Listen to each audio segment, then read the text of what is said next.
24 février 1912.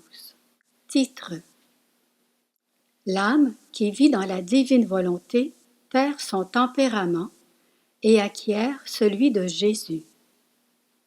Après avoir vu plusieurs âmes auprès de Jésus, dont une qui était plus sensible, Jésus me dit: Ma fille, quand une âme d'un tempérament plus sensible commence à faire le bien, elle progresse plus rapidement que les autres, parce que sa sensibilité la guide vers des entreprises plus grandes et plus ardues.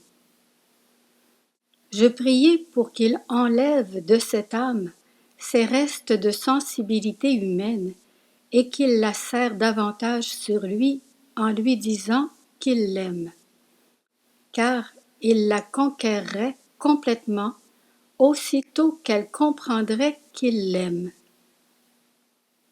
Tu verras que tu réussiras, lui dis-je. Ne m'as-tu pas gagné de cette manière, en me disant que tu m'aimais beaucoup, beaucoup? Jésus me dit: Oui, oui, je le ferai, mais je veux sa coopération, qu'elle s'échappe autant que possible des personnes qui excitent sa sensibilité. Je lui demandai: Mon amour, quel est mon tempérament? Dis-moi. Il répondit: L'âme qui vit dans ma volonté perd son tempérament et acquiert le mien.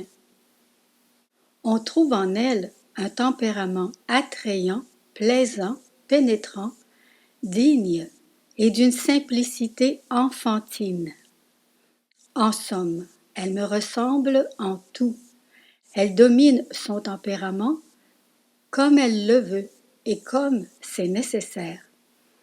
Puisqu'elle vit dans ma volonté, elle possède mon pouvoir et ainsi elle dispose de tout et d'elle-même.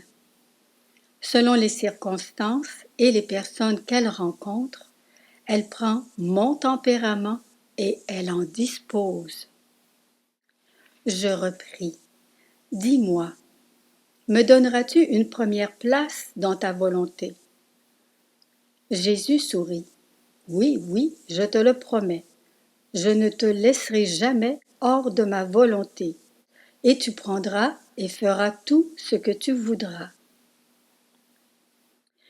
J'ajoutai: Jésus, je veux être pauvre, pauvre, petite, petite. Je ne veux rien, pas même de tes propres choses. C'est mieux si tu les gardes toi-même.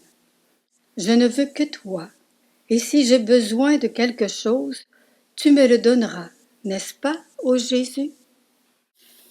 Il répondit: Bravo, bravo, ma fille.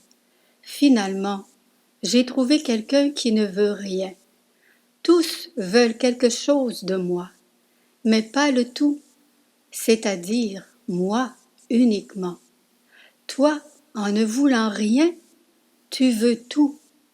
Voilà la finesse et l'astuce du véritable amour.